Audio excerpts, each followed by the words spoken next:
L'avenir, c'est pas ce qui va nous arriver, c'est ce qu'on va en faire.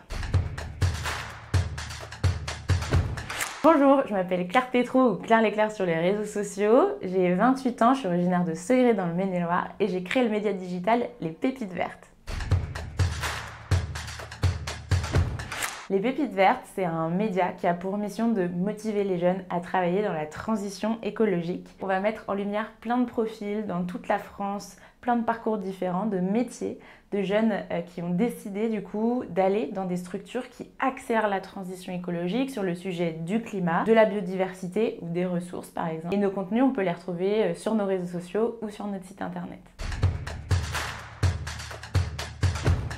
J'ai voulu créer les Pépites Vertes pendant le confinement parce que je voyais plein de jeunes qui se sentaient éco-anxieux, qui avaient peur vis-à-vis du futur. En parallèle, moi je voyais plein d'entreprises et d'organisations qui avaient besoin de jeunes talents pour aller travailler. Je me suis dit comment est-ce qu'on peut aider les jeunes à transformer leur éco-anxiété et leur peur en action motrice pour accélérer la transition écologique au travail.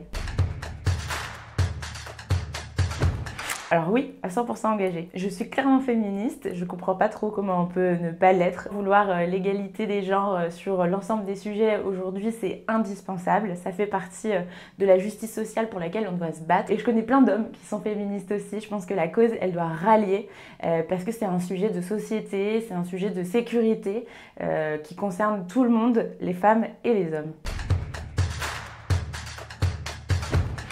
Ce qui m'ennuie dans l'actu en ce moment, c'est qu'on ne parle pas assez des solutions pour accélérer face aux défis environnementaux et aux problématiques sociales. C'est pour ça d'ailleurs que je m'engage au quotidien, que je crée du contenu, parce que c'est bien d'inquiéter et d'informer sur la réalité qui fait consensus au niveau scientifique, mais c'est aussi important d'outiller les citoyens et les citoyennes. Et ça m'énerve quand on parle que des problèmes et pas des solutions.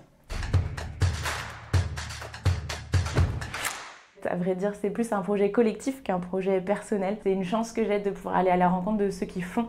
C'est rare d'être aussi bien entourée. Je suis hyper fière et hyper sereine, autant que possible bien sûr, quand je vois qu'il y a autant de personnes qui s'engagent.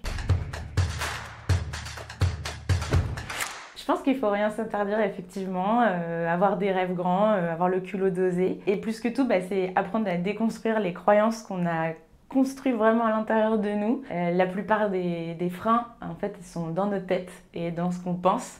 Et donc, une fois qu'on est bien entouré et qu'on a la détermination, je pense que tout est possible.